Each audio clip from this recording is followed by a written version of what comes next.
మీకు ఇంకో విషయం కూడా చెప్తున్నాను. మా పిల్లలిద్దరు యూఎస్లో ఉంటారు. నేను ఎవరికి చెప్పుకోవాలి, ఎందుకంటే నన్ను పిలిచారు అన్న తర్వాతకి నేను ఆడిషన్లో సెలెక్ట్ అవ్వలేదు అనుకుంటే అదొక మైనస్. కాబట్టి నేను ఎవరికి చెప్పలేను. నేను చేస్తానంటే ఎక్కువ మా చిన్నపిల్ల ఎక్కువ ఉంటుంది, అంటే ఓర్పుగా ఒక మదర్ లాగా ఉంటుంది. పెద్ద పిల్ల కొంచెం వర్క్ ఎక్కువ చేస్తుంది, అది మగవాళ్ళలాగా పని చేస్తుంది. ఆడపిల్ల కొంచెం చిన్నపిల్ల నాకు కొంచెం కనెక్టింగ్ ఉంటుందంట. చిన్నోడ నాకు ఇట్లా సీన్ పేపర్ ఇచ్చారు, నేను నీకు పంపిస్తాను, నువ్వు దానికి తెలుగు సరిగ్గా రాదు, అంటే ఓ రానట్టేం కాదు, తెలుగు అమ్మాయి కాబట్టి బాగానే వస్తుంది, కానీ ఒత్తులు అవన్నీ తెలియదు అనమాట. నేను మాట్లాడేది నువ్వు విను, ఒకవేళ అంటే ఇంటా కొద్ది తనకు కూడా అలవాటు అవుతుంది కదా. అలా ఆ పాపకి ఒక 10-15 సార్లు చెప్పాను, బాగుంది మమ్మీ, నాకైతే స్లాంగ్ అవునో కాదో తెలియదు, కానీ నువ్వు మాట్లాడేది మాత్రం నాకు అర్థం కావట్లేదు అని. అసలు నీకు అర్థం కాకపోతే నాకు కావాలి, అర్థం అయితే తెలుగు అవుతుంది, అర్థం కాకపోతేనే చిత్తూరు స్లాంగ్ అవుతుందని చెప్పేసి సరే అని చెప్పేసి ఇక వెళ్ళాను, చేశాను. హ్యాపీగా చేసి వచ్చిన దగ్గర నుంచి ఫోన్ చేద్దామా అని అనుకుంటారా, మెసేజ్ పెడదామా ఏమనుకుంటారో. సుకుమార్ సార్కి నాకు నెంబర్ ఉంది, కానీ నేను ఎప్పుడు ఫోన్ మెసేజ్ ఏం చేయలేదు, నాకు అంత ధైర్యం సరిపోలేదు కూడా. అక్కడే ఏడీస్ ఉంటారు కదా, సరే ఏమేమి సార్ అంటే ఇంకా సార్ చూడలేదమ్మా, చూసిన తర్వాత చెప్తారు. ఒక 2 సార్లు అడిగాను, 3వ సారికి సిగ్గు అనిపించింది, వద్దు ఎందుకు, అయితే అవుతుంది లేతే లేదు, ఇన్నిసార్లు బాగుండదు. తర్వాత అవంగా 6 months దాటిపోయింది. అప్పుడు ఒక మంచి రోజు, ఒక ఫైన్ డే, ఒక ఫైన్ టైం, నా టైం స్టార్ట్ ఫోన్ వచ్చింది ఈవినింగ్ 7 ఆ టైంలో. మ్యామ్ ఇట్లా మైత్రి మూవీస్ నుంచి సో మీకు ఏమైనా మూవీస్ ఉన్నాయా, డేట్స్ ఎలా ఉన్నాయంటే ఒక్క క్షణం కూడా ఆలోచించలేదండి ధనుష్ గారు. సార్ అన్నీ ఫ్రీ సార్, మొత్తం ఫ్రీ సార్, ఏం లేవు సార్, అన్నీ ఫ్రీ సార్. సరే CEO కాల్ చేస్తారమ్మా మైత్రి మూవీస్ నుంచి, పేమెంట్ మాట్లాడతారు. సరే సార్. ఆ సార్ ఫోన్ చేసేవారికి మళ్ళీ 15 రోజులు వెయిటింగ్. మీకు తెలుసు కదా, మామూలుగా ఏదైనా బేర్ చేయగలుగుతున్న మెంటల్ టెన్షన్ ఒకటి బేర్ చేయాలని చూడండి, అది అసలు కనపడని టార్చర్ అన్నమాట లోపల ఇన్సైడ్. మంచి టైంలో ఫోన్ చేశారు, కొంచెం పేమెంట్ చూడండి, మనకి ఫర్దర్గా నెక్స్ట్ మూవీస్ ఉన్నాయి, ఇది కాదు కదా అన్నారు. నేను వాస్తవం చెప్తున్నాను ధనుష్, డబ్బులు ఇవ్వకపోయినా చేసేదాన్ని. పేమెంట్ అయితే మీకు తక్కువే వచ్చిందా? అంటే ఓ అని కాదు, అలా అని తక్కువ అని కాదు, బాగానే ఇచ్చారు. పేమెంట్ మాత్రానికి వాళ్ళు ఎంత ఇచ్చినా నేను యాక్సెప్ట్ చేద్దాం అనుకున్నాను, కానీ వాళ్ళకి తెలియదు కదా ఆ విషయం, నా మైండ్లో ఉన్నది వాళ్ళకి తెలియదు కదా, వాళ్ళేమనుకున్నారో నాకు తెలియదు. సరే మాట్లాడారు. ఇంకా వాసన చెప్పాలంటే నాకు చెప్పిన దానికంటే కూడా ఎక్కువే ఇచ్చారు వాళ్ళు. నాకు నేనే షాక్ అయ్యా, నాకు పేమెంట్ ఇచ్చినప్పుడు, అదే నేను ఇంత కదా మాట్లాడింది, వీళ్ళు ఇంత ఇచ్చారు ఏందా.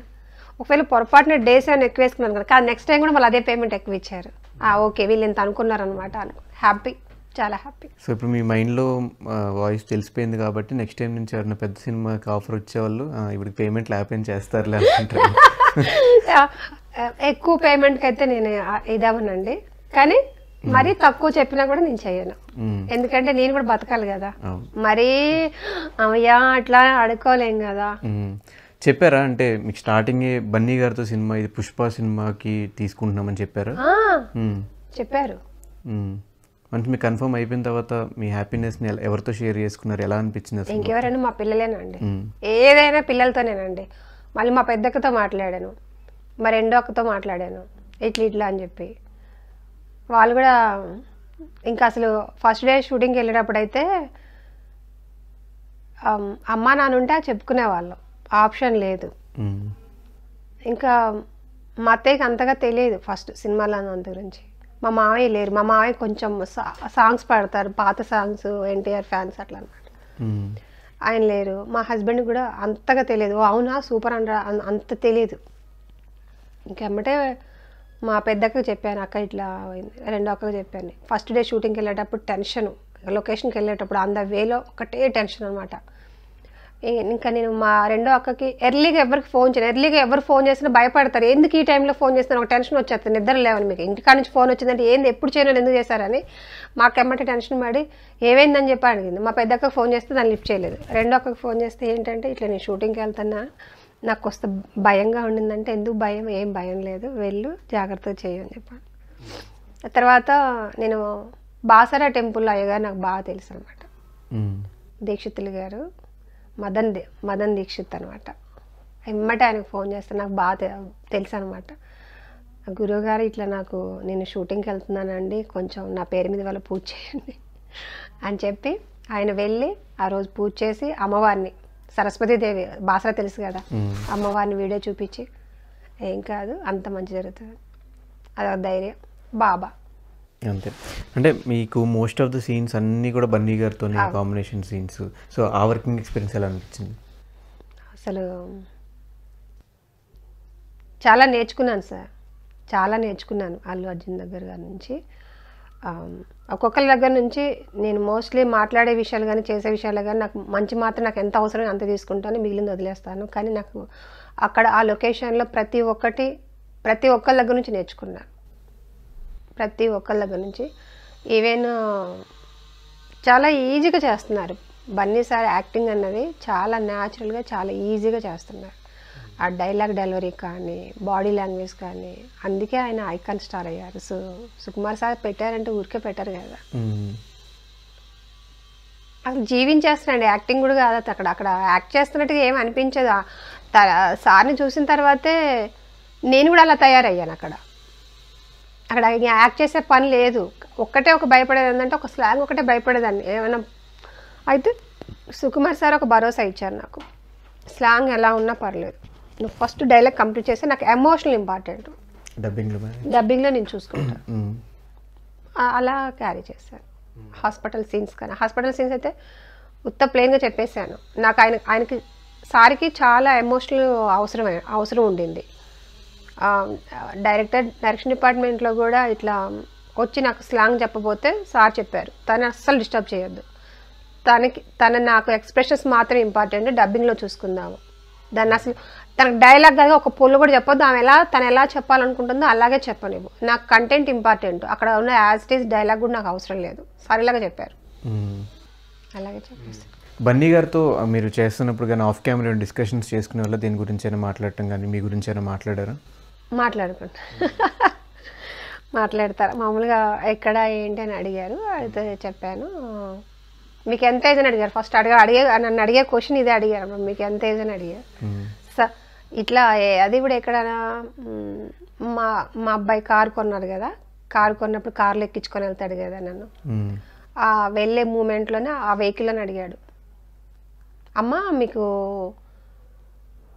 ఎంత ఏజ్ అని అడిగాడు. షాక్, నేను ఏంది ఇట్లా అడిగాడు అబ్బా అనుకో.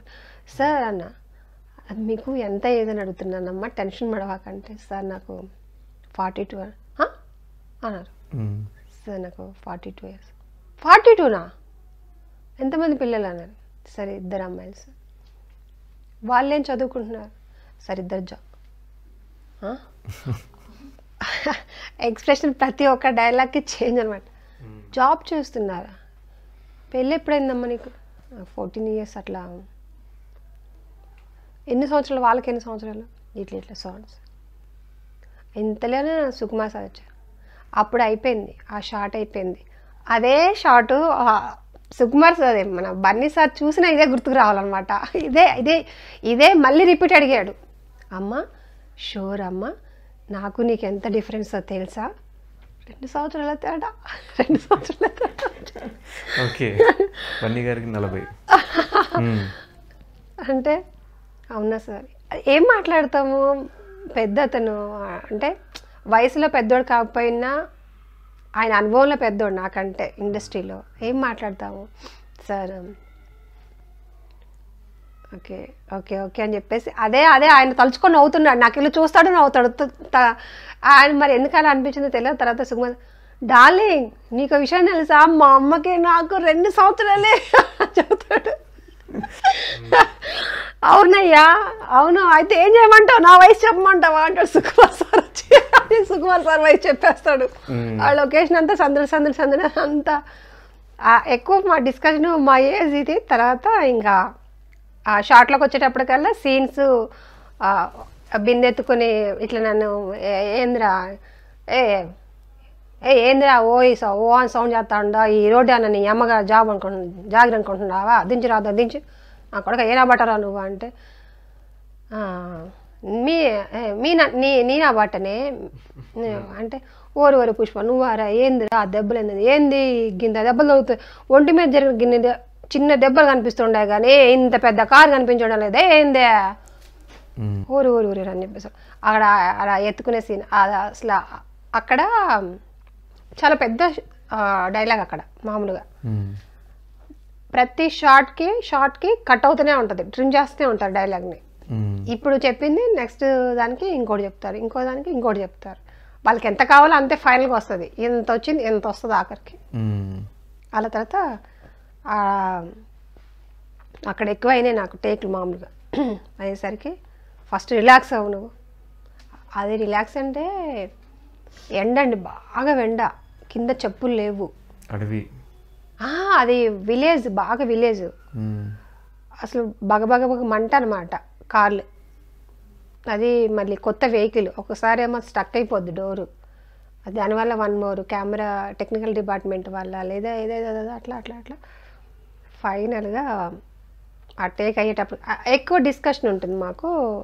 ఏదన్నా సీన్ జరుగుతుంది అంటే ముందు ఆ సీన్లో ఎవరెవరు ఉన్నారో చూస్తారు. ఆ సీన్ అక్కడ ఒకటి 2-3 సార్లు రిహార్సల్ అవుతుంది. అయిన తర్వాత అప్పటికి అక్కడ మళ్ళీ షార్ట్లో పోయినాక మళ్ళీ ట్రిమ్ వస్తుంది. దాని అప్పటికప్పుడు ఏది బాగుంటే అది చేసేస్తారు, అక్కడ చెప్పేస్తారు, చేసేస్తారు, అట్లా పోతుంది.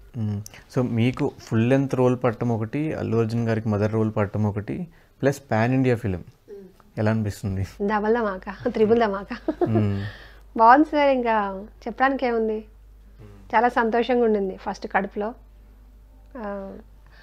నేను బాహుబలి టైంలోనే ఆ ఒక్క సినిమా నాకు 100 సినిమాలతో సమానము అనుకున్నాం అప్పుడు.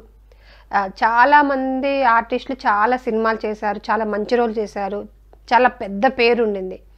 వాళ్ళకన్నా నా ముఖం ఎక్కువ తెలిసిపోయింది అందరికి బాహుబలిలో. ఇట్లా తీసి ఇట్లా ఇసుకెళ్తే అదేదో రిటర్న్ వచ్చేసి పైకి ఎగిరినట్టు ఎగిరింది నా ముఖం, అక్కడ అందరికి తెలిసిపోయింది. ఇప్పుడు ఇంకా పుష్ప అయితే ఇంకా చెప్పేదే లేదు. మొన్న ఒక కాంప్లిమెంట్ వచ్చింది, చాలా హ్యాపీ అనిపించింది, ఇన్స్టాలో వచ్చింది. రఘువరన్ బీటెక్లో మదర్ రోల్ ఒకటి నచ్చిందమ్మా, ఎవరో తెలియదు, అన్నోన్ పర్సన్ మామూలుగా. తర్వాత పుష్పలో ఒక మంచి మదర్ కనిపించింది అన్నారు. అట్లాంటి చాలు నాకు కోట్లు ఇచ్చినట్లు లెక్క.